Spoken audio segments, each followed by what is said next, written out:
পরিমণি নামটি শুনলেই দর্শকের হৃদয়ের চোখে ভেসে ওঠে এক মায়াবী মিষ্টি চেহারার নায়িকার ছবি। অনেকেই বলে থাকেন বাংলা সিনেমায় এমন মিষ্টি চেহারার নায়িকা আর আসেনি। তবে এই নায়িকা এখন সিনেমার চেয়ে বেশি আলোচনায় থাকেন ব্যক্তি জীবনের নানান সংবাদে। এই নায়িকা সামাজিক যোগাযোগ মাধ্যমে এখন বেশ সরব। নানান সময়ে নিজের ভালো লাগার বিষয়গুলো ভক্ত অনুরাগীদের মাঝেও তুলে ধরতে পছন্দ করেন তিনি। সম্প্রতি সামাজিক যোগাযোগ মাধ্যমে একটি ভিডিও শেয়ার করেছেন পরিমণি। সেই ভিডিওর সঙ্গে কিছু প্রশ্ন জুড়ে দিয়ে লেখেন, মানুষ কি করে এত সহজে মানুষকে ছেড়ে চলে যায়? 2-4 দিনের জন্য কোথাও ঘুরতে গেলে ফেরার সময় সেই জায়গাটার জন্য কেমন যেন একটা মন খারাপ লাগে। আমি শুধু ভাবি, এত মায়া কি শুধু তাদেরই যারা শুধু পড়েই রয়? কে জানে। যাই হোক, হ্যাপি রোজ ডে এভরিওয়ান। পরিমণির এই ভিডিওর কমেন্ট বক্সে সাইদ নামের এক নেটিজেন লিখেছেন, তুমি এখনো ইমোশনাল রয়ে গেছো, আমিও ইমোশনাল, তাই কষ্ট বেশি। মায়া ছাড়াতে কষ্ট, তাই হারি বেশি, হেরে হেরে জিতে যাই। আর বাকি মানুষ এখন অনেক কঠিন হৃদয়ের হয়ে গেছে। অন্য এক নেটিজেন প্রশ্ন ছুড়ে লিখেছেন, পরি তোমার এত কষ্ট কেন? আজ রাজ কোথায়?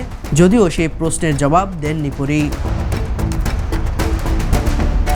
এদিকে বর্তমান সময়ে বেশ আলোচনায় আরেক অভিনেত্রী পপি, যাকে নিয়েও ফেসবুকে সরব ছিলেন পরিমণি। পপির আলোচিত এক ভিডিও শেয়ার করে পরি লেখেন, যেখানে পৃথিবীর সব থেকে আপন হয় নিজের পরিবার, সে লেখার সঙ্গে কান্নার ইমোজি জুড়ে দিয়ে পরি বোঝাতে চাইলেন আরও অনেক কিছুই লেখার ছিল পরির। সবশেষে তিনি লেখেন, পপি আপু, আমরা তোমাকে অনেক ভালোবাসি। অন্যদিকে আবারও আদালতের বারান্দায় পা দিতে হয়েছে এই নায়িকাকে। যদিও জামিন পেয়েছেন তিনি, আর সেই জামিনে যখন জামিনদার হয়েছেন তরুণ প্রজন্মের গায়ক শেখ সাদি, তখন প্রেম, বিয়ে, বিচ্ছেদ নিয়ে হর হামেশাই সংবাদের শিরোনামে থাকা পরীকে নিয়ে শেখ সাদির সঙ্গে প্রেমের গুঞ্জন হয়েছে জোরালো। বিষয়টি নিয়ে পরিমণির পক্ষ থেকে কোনো মন্তব্য না আসলেও শেখ সাদি মুখ খুলেছেন। তিনি জানিয়েছেন, পরির সঙ্গে তার কোনো প্রেমের সম্পর্ক নেই, তবে পারিবারিকভাবে একটি সম্পর্ক রয়েছে তাদের।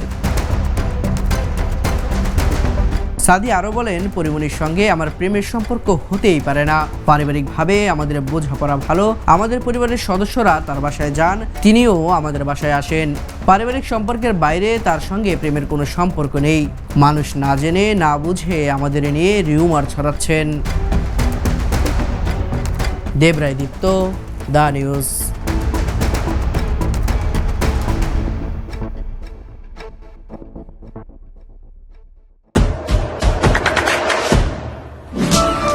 দেশে দেশে সবার সাথে দ্য নিউজ।